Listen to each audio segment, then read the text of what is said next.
नमस्कार दोस्तों, तो कैसे आप लोग। आशा करता हूँ कि आप सभी अच्छे होंगे और आपकी तैयारी बेहतरीन तरीके से रही होगी। दोस्तों आज हम लोग जो हमारा HSC MTS previous year question का डिस्कशन है उसका नेक्स्ट पार्ट करेंगे। ठीक है, इसमें हम लोग आज 9th पार्ट कर रहे होंगे। ठीक है, और इसमें हम लोग सारे क्वेश्चन को देखेंगे एक सेट के और उसका एनालाइज करेंगे। आइए शुरू करते हैं। देखिए, पहला क्वेश्चन हमारा, निम्न में से कौन सा मानक साधन है जिसके द्वारा भारत में चुनाव आयोजित किए जाते हैं? Blockchain, email, ballot, electronic voting machine. बात करें इसका सही उत्तर का दोस्तों, तो सही उत्तर क्या हो जाएगा? Option number D. तो इसका सही उत्तर क्या है दोस्तों? वो हो जाएगा आपका ऑप्शन नंबर डी। मतलब आंसर कौन हो जाएगा? वो हो जाएगा आपका इलेक्ट्रॉनिक वोटिंग मशीन, जिसे बोलते हैं ईवीएम। आपको याद रखना है। अगला क्वेश्चन है, 2011 की जनगणना के अनुसार निम्न में से कौन सा भारत का सबसे अधिक आबादी वाला महानगरीय शहर है? कोलकाता, मुंबई, दिल्ली, चेन्नई। इसका सही उत्तर क्या है दोस्तों? इसका सही उत्तर हो जाएगा 2 नंबर का, हो जाएगा आप कौन सा बी मतलब मुंबई। आपको याद रखना है, मुंबई को हम लोग भारत की वित्तीय राजधानी कहते हैं और कोलकाता को डायमंड हार्बर कहाँ है? कोलकाता में है।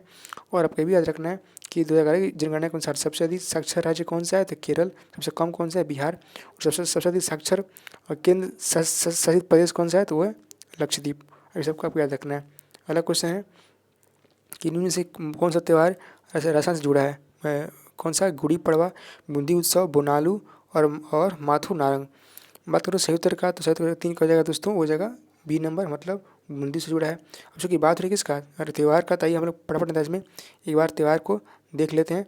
तो आपको याद रखना दोस्तों, लोसांग की बात करूँ तो लोसांग जो त्यौहार है वो कहाँ का है? तो है आपका सिक्किम का। जबकि लोसार कहाँ का है? लद्दाख का। संगाई कहाँ का है? मणिपुर का। डोल उत्सव कहाँ का है? पश्चिम बंगाल का। लेवेंडर कंचोथ ये सब कहाँ का है? जम्मू कश्मीर का।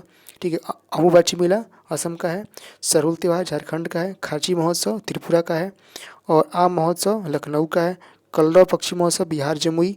और मारू महोत्सव राजस्थान। और सूरजकुंड शिल्प मेला फरीदाबाद हरियाणा। और वालोंग मेला अरुणाचल प्रदेश। दोस्तों इन सारे नाम को आपको याद रखना है। चलिए बढ़ते हैं अगले क्वेश्चन की तरफ। अगला क्वेश्चन है हमारा, इनमें से भारतीय संगीतकारों में से किसने ऑस्कर 2009 में स्लम डॉग मिलियनेयर में अपनी रचना के लिए सर्वश्रेष्ठ मूल गीत का पुरस्कार प्राप्त किया था? ए आर रहमान, आशा भोसले, लता मंगेशकर, गुलजार। अब देखिए इसका सही उत्तर क्या हो जाएगा? 4 का, तो हो जाएगा दोस्तों 4 क्या हो जाएगा? ए नंबर, मतलब ए आर रहमान होगा। अब देखिए यहाँ पर ऑप्शन में एक और याद रखना है, ऑप्शन में एक और नाम है लता मंगेशकर। इनको भारत रत्न मिल चुका है, याद रखिएगा। और इनका हाल ही में निधन हो गया था। इनको भारत की कोकिला कहते हैं। आपको याद रखना है, भारत का सरोगिला इनको कहता है। ठीक है, आपको याद रखना है। अगला देखिए, भारत का अंतर्राष्ट्रीय हवाई वाहक है जो विदेशी यातायात को संभालता है और जिसमें कार्गो और यात्री सेवाएं दोनों शामिल हैं। Air India, Pawan Hans, dove airlines और ताज एयर। और 5 का आंसर होगा दोस्तों, 5 का हो जाएगा ए नंबर, मतलब एयर इंडिया। दोस्तों जहाँ पे डिस्कशन का जरूरत है वहाँ पे मैं डिस्कशन खुद कर दूंगा, क्योंकि बहुत सारे क्वेश्चन जिसमें जिसमें डायरेक्ट क्वेश्चन बनते हैं तो वहाँ पे डिस्कशन करने का कोई पॉइंट नहीं बनता है। इसीलिए मैं जिस क्वेश्चन को डिस्क्राइब करूँगा, ठीक है, वो मतलब जो डिस्कशन लायक होगा उसको मैं खुद ही कर दूंगा। भारत की नई कार्य व्यवस्था के अनुसार वित्तीय वर्ष 2022-23 में आयकर की छूट सीमा कितना है? तो 6 का याद रखिए। 6 नंबर कौन सा क्या हो जाएगा? वो हो जाएगा डी नंबर। कितना छूट है? तो 2,50,000।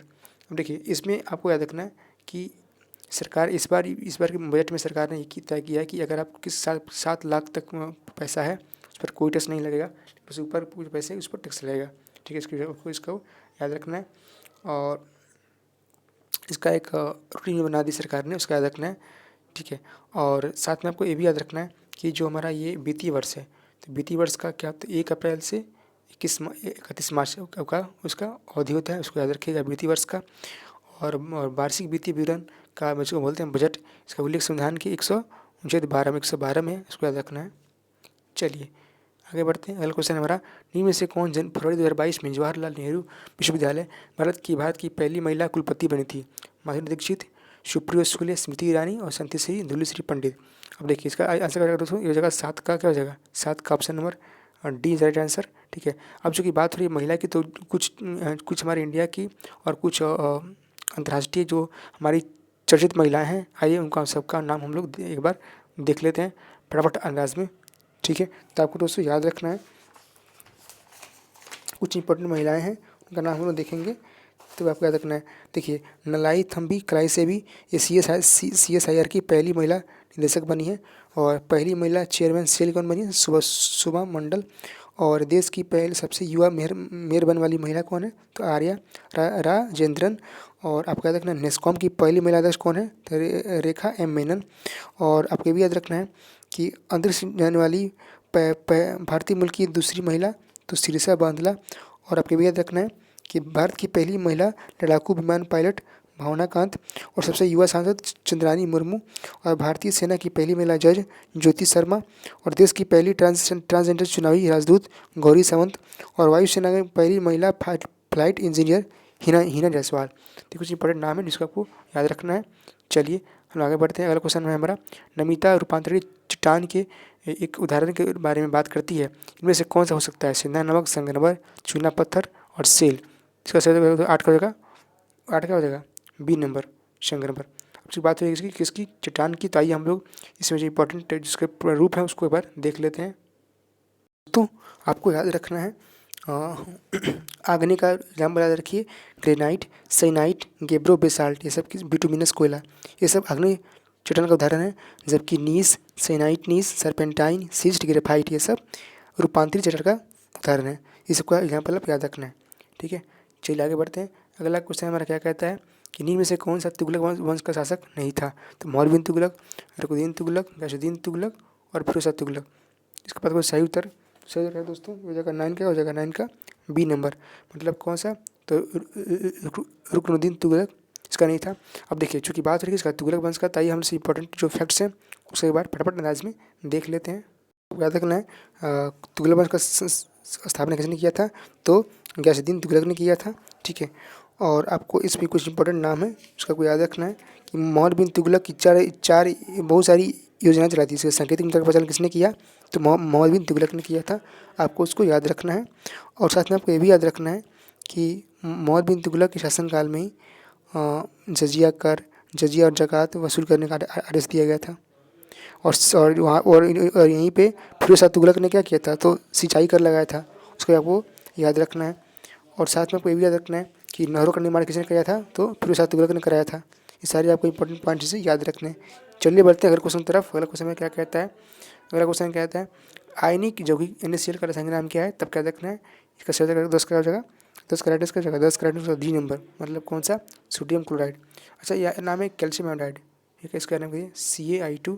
और सीजियम क्लोराइड का CF2। और लिथियम क्लोराइड का याद रखिए। ये सब नाम बहुत इंपॉर्टेंट है।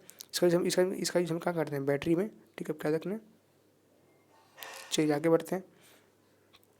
अगला क्वेश्चन है डैश जीवित जीवों में क्षेत्र में पर्यावरण के साथ उनकी अंतर क्रियाओं को इंगित करता है। वायुमंडल, जैवमंडल, जलमंडल और स्थल मंडल। बात करें तो उसका सही उत्तर का, तो 11 का सही उत्तर क्या हो जाएगा? वो जाएगा 11 का बी नंबर, मतलब जैवमंडल। अब देखिए, बात हो रही किसकी? वायुमंडल की। तो वायुमंडल में सबसे अधिक गैस कौन सा होता है? तो नाइट्रोजन। जबकि पृथ्वी करते पूछे तो ऑक्सीजन। और आपके भी याद रखना है कि जो जलमंडल है, जलमंडल तो और स्थल मंडल, दोनों में अगर बात करूँ तो रहने लायक सबसे अधिक कौन सा उपयोगी है? तो यह है स्थल मंडल। आपको इसको याद रखना है। चलिए आगे बढ़ते हैं। अच्छा, एक बार इसमें बात रखिए अब क्षोभ मंडल। तो क्षोभ मंडल में जो हमारे जो जितनी मौसम परिवर्तन होते हैं, आंधी तूफान आता है, ये सब किस में आता है? सब आता है हमारे किस में? क्षोभ मंडल में। और हमारा जो हमारा जहाज है एरोप्लेन कहाँ उड़ता है? वो उड़ता है समताप मंडल में। और हमारा ओजोन परत कहाँ पे है? तो ओजोन परत कहाँ पे है? वो है आपका समताप मंडल में है। और आगे बात करूँ तो जो हमारे रेडियो तरंगे हैं वो किस मंडल में होती है? तो होती है आयन मंडल में। आपको उसको याद रखना है। चलिए हम आगे बढ़ते हैं। अगला क्वेश्चन है बौद्ध स्थापत्य कला में स्तूप को श्रद्धांजलि देने के लिए भक्तों के लिए पैदल मार्ग क्या कहलाता था? मेथी, तोरण, आंदा और चतरा। तो 12 का सही उत्तर क्या हो जाएगा? ये हो जाएगा ए नंबर। मतलब क्या कहते हैं इसको? मेदी कहते हैं, मेदी याद रखना है। और बौद्ध धर्म की बात हो रही तो आपको याद रखना है बौद्ध धर्म के तीर्थ कौन कौन से हैं? तो आपको याद रखना है बुद्ध धम्म संघ को उसका तीर्थ है। और आपको ये भी याद रखना है कि भगवान बुद्ध को एशिया का लाइट पुंज, मतलब एशिया का ज्योतिपुंज कहते हैं। और उनका वो अपना प्रथम उपदेश कहाँ दिए थे? तो दे दिए थे सारनाथ में दिए थे। और महात्मा बुद्ध का महापरिनिर्वाण कहाँ हुआ था? तो कुशीनगर में हुआ था। कहाँ पे? कुशीनगर में होता है। और आपको और भी इंपॉर्टेंट पॉइंट उनसे याद रखनी है। जैसे महात्मा बुद्ध की उनका पालन पोषण किसने किया था? तो प्रजापति गौतमी ने किया था। और उनके बचपन का नाम क्या था? तो सिद्धार्थ नाम था। आप उनको जैसे याद करना। उनके बेटे का नाम क्या था? राहुल नाम था, ठीक है। और पत्नी का नाम क्या था? यशोधरा नाम था, ठीक है। ये सब सारे नाम आपको याद होना चाहिए। और महात्मा बुद्ध के गुरु का नाम क्या था? तो वो क्या था? तो अलार कलाम। क्या नाम था? अलार कलाम। इसका याद रखना है, ठीक है। अगर आगे बात करते हैं तो 1947 का निम्नलिखित में से कौन सा अधिनियम व्यापार संघ के साथ साथ व्यक्तिगत कर्मचारियों के संबंध में भारतीय श्रम कानून के साथ को नियंत्रित करता है? तो भारतीय परिषद अधिनियम, चार्टर अधिनियम, रॉयल्ट एक्ट अधिनियम और औद्योगिक विवाद अधिनियम। तो 13 का आंसर क्या हो जाएगा दोस्तों? 13 का हो जाएगा आंसर कौन सा? D number. कौन सा? तो औद्योगिक विवाद अधिनियम। अब देखिए यहाँ पे ऑप्शन में दिया हुआ है कौन सा? तो रॉयल्ट एक्ट अधिनियम। यही अधिनियम था जिसके विरोध में बैठक हो रही थी कहाँ पे? और जलियांवाला में, जिसका तभी जनरल डायर ने गोली चलाने का आदेश दे दिया 13 अप्रैल 1919 को, जहाँ पे बहुत से लाखों लोग वहाँ पे मतलब हज़ारों लोग उस भीड़ में मारे गए। और इसका आपको याद रखना है। और इसी का बदला भगत सिंह ने सेंडर्स की हत्या करके लिया था। चलिए आगे बढ़ते हैं। अगला क्वेश्चन कहता है कि किस टीम ने UEFA यूरोपीय फुटबॉल चैंपियनशिप 2020 जीती है? England, Spain, Germany, Italy. Option क्या दिया है? इंग्लैंड, स्पेन, जर्मनी और इटली। अब देखिए बात करता हूँ इसके आंसर की। तो आंसर क्या? 14 का आंसर क्या हो जाएगा दोस्तों? हो जाएगा आपका डी नंबर, मतलब इटली हो जाएगा। अब चूँकि देखिए बात हो रही फुटबॉल की, तो आइए फुटबॉल से कुछ इंपॉर्टेंट टर्म्स देख लेते हैं एक बार। तो आपको याद रखना है फुटबॉल का जन्म इंग्लैंड में होता है, ठीक है। और मैं बात करूँ तो इसका कुछ इंपॉर्टेंट खेल शब्दावली आपको याद रखना है। जैसे full back, half back, striker, centre penalty kick, free kick, referee, tiebreaker, hattrick, handball, sweeper, back throw, in handball, foul. ये सारे शब्द किससे संबंधित है? सारे संबंधित है किससे? फुटबॉल से, ठीक है। आपको याद रखना है। चलिए आगे बढ़ते हैं। अगला हमारा क्वेश्चन है सावी क्वासिक्योर से पीड़ित है, तो इनमें से कौन सी इसकी कमी से कारण बनती है? तो ये जो क्वासिक्योर होगा ना, वो आपका प्रोटीन कमी से बनता है। किस कारण से? प्रोटीन कमी से। और आयरन की कमी से आपको पता ही है, इसमें शरीर में कमजोर जाती है और बहुत अधिक थकान फील होता है। इसके लिए हम लोग फॉलिक एसिड यूज करते हैं। फॉलिक एसिड यूज करते हैं, आपको याद रखना है। इसका टेबलेट आता है, टेबलेट हम लोग खाते हैं। और विटामिन डी की कमी से कौन सा रोग होता है? तो आपको याद रखना है कौन सा रोग होता है? आपको होता है, बोलता है आँख की कमजोरी रहती है, इसको बोलते हैं रतौंधी बोलते हैं। आपको याद रखना है। और इसी कमी से रोग होता है, इसका नाम है ट्रेकोमा, उसको भी याद रखना है। चलिए हम लोग आगे बढ़ते हैं। अगला क्वेश्चन हमारा कौन सा है? तो निम्न से किस मौर्य शासक ने 261 ईसा पूर्व में कलिंग युद्ध लड़ा था? अशोक, बिंदुसार, वेदर्थ और चौर चंद्रगुप्त मौर्य। तो दशरथ का दोस्तों, तो राइट आंसर 16 नंबर का हो जाएगा कौन सा? तो हो जाएगा ए नंबर, मतलब अशोक ने। और इसी अशोक ने इसी कलिंग युद्ध के बाद उन्होंने बौद्ध धर्म को अपना लिया था, ठीक है। और उसके बाद से इन्होंने बौद्ध धर्म को लेकर काफ़ी सारे काम किया। अपने पुत्री संघमित्रा को भी उन्होंने श्रीलंका में भेजा था प्रचार के लिए। और अगला ये बिंदुसार का, तो बिंदुसार को याद रखिएगा। और बिंदुसार का आपको पता ही होगा, इसके बारे में कुछ इंपॉर्टेंट पॉइंट्स आप देख लीजिए। तो ये बिंदुसार का बेटा कौन था? अशोक था। और बृहदरथ का याद रखिए, ये आपको मौर्य वंश का सबसे अंतिम शासक था। और इसको नाम तो पता ही है आपको, चंद्रगुप्त मौर्य के बारे में। इन्होंने घणानंद को हराया था। इनके गुरु का नाम क्या था? तो वो था चाणक्य था। बाद में जब ये चंद्रगुप्त मौर्य जीतते हैं तो चाणक्य क्या है? चाणक्य आपका वहाँ पे इनके दरबार में प्रधानमंत्री बनता है ना। तो आगे बढ़ते हैं। और अगला आपको याद रखना, श्रम और रोजगार मंत्रालय ने मार्च 2022 में प्रधानमंत्री श्रम योगी मानधन PMSYM योजना के तहत शुरू किया था। तो कौन सा होता है? 17 का आंसर हो जाएगा दोस्तों। 17 का आंसर हो जाएगा, आपकी बात करूँ तो हो जाएगा कौन सा? बी नंबर, मतलब डोनेट अ पेंशन पहल। अब उसको याद रखना है। अगला क्वेश्चन है हमारा निम्न में से किसे 2021 में आदिवासी नृत्य शैली गुसादी को जीवित रखने के लिए पद्मश्री सम्मानित किया गया? तो राम साहेब पांडे, पंडित बिरजू महाराज, कनक राजू और श्रीमंत शंकर देव। बात करूँ सही उत्तर का, तो क्या हो जाएगा दोस्तों? हो जाएगा सी नंबर, मतलब कनक राजू याद रखना है। और आपको भी याद रखना है कि पंडित बिरजू महाराज ये किस से संबंधित है? तो ये संबंधित है कथक नृत्य से। इनका हाल ही में निधन हुआ है, आपको याद रखना है।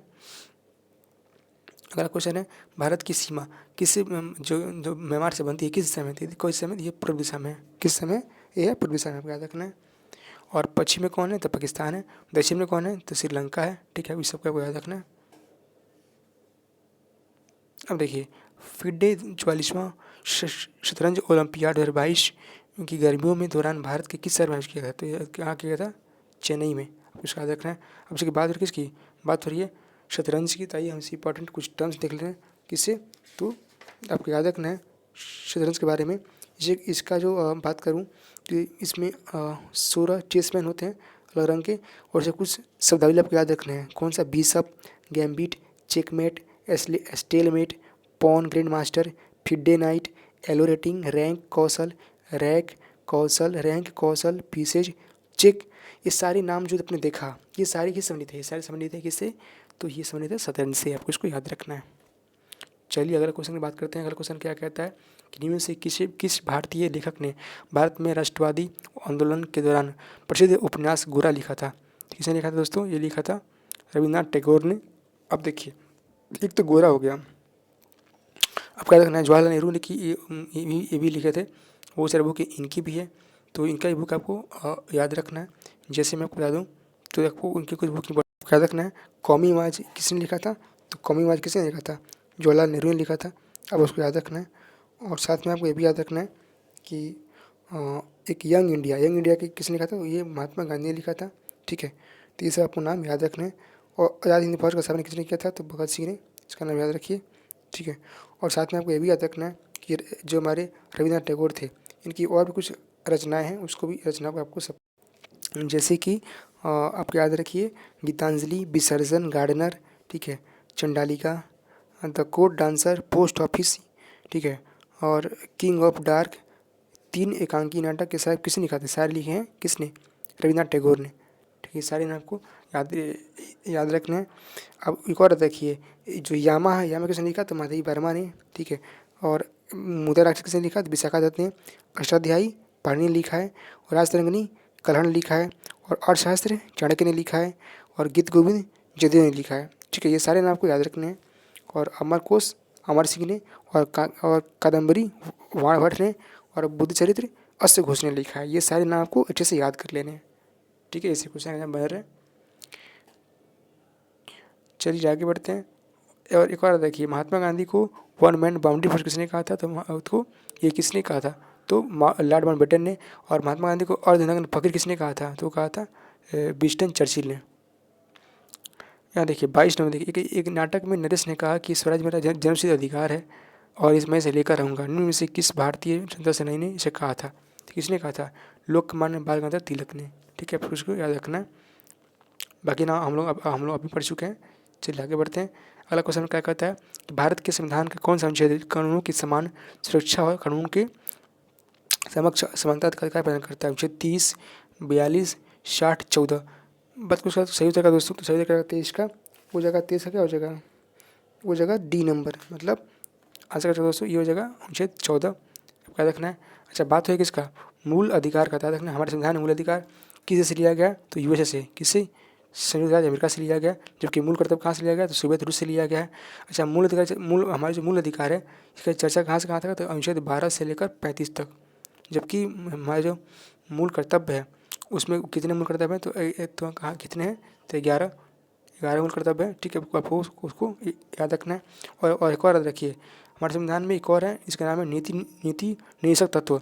उसको कहाँ से लिया गया है? वो लिया गया आयरलैंड से। और वहाँ पर और कहाँ से कहाँ तक है? तो वो है 36 से लेकर कहाँ तक? 51 तक। ये सारे आपको याद रखने हैं। ठीक है, चलिए आगे बढ़ते हैं। अगला मेरा क्वेश्चन है, निम्न में से कौन सा भारत के पूर्वी तट पे पूर्ण हिस्से के लिए एक क्षेत्रीय नाम नहीं है? कोरोमंडल तट, तमिलनाडु तट, मालाबार तट, उत्कल तट। तो बात करूँ सही उत्तर का, तो ये जगह कौन सा हो जाएगा? 24 का हो जाएगा सी नंबर, मतलब आंसर का जगह मालाबार तट। आपको याद रखना है। और ये जो हमारा कोरोमंडल तट है ना, कोरोमंडल, तो इसको मतलब क्या बोलते हैं? कोरोमंडल हो गया, तमिलनाडु तट हो गया। ये सारे नाम याद रखिए। हमारा जो ये, जैसे हमारे इंडिया का ये पार्ट हो गया साउथ वाला, ठीक है, तब याद रखने वाला आपको याद रखना है। ये जो पार्ट्स है ना उसको बोलते हैं कोरोमंडल तत्व। ठीक है, चलिए हम लोग आगे बढ़ते हैं। अगला हमारा क्वेश्चन है कि रीता ने गिद्धा नृत्य किया, ये नृत्य की शैली किस राज्य से संबंधित है? तो आपको याद रखना है इसमें पहला ऑप्शन देखिए पंजाब, राजस्थान, हरियाणा, उत्तराखंड।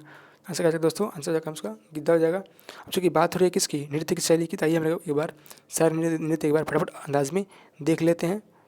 आपको याद रखना है झारखंड का छऊ, सरहुल, ठीक है, जटीन, कर्मा, विदेशिया, उत्तराखंड का गढ़वाली, कुमायूं, कजरी, छोरा, रासलीला, और आपको याद रखना है आंध्र प्रदेश का कुचिपुड़ी, छत्तीसगढ़ का पडवानी, गोंडी, हिमाचल प्रदेश का छपेली, नटी, और गुजरात का गरबा, डांडिया, टिपानी, और आपको याद रखना है कौन सा, तो देखिए असम का बिहू, पश्चिम बंगाल का काठी, गंभीरा, ढाली, और मणिपुर का मणिपुरी, उड़ीसा का उड़ीसी, राजस्थान का झूमर, घपाल, फुंदी, पनिहारी, जिंदाल, गणगौर, और महाराष्ट्र का रखिए लावड़ी, नकटा, नकटा, कोली, ठीक है, ये सब कहाँ का, महाराष्ट्र का है।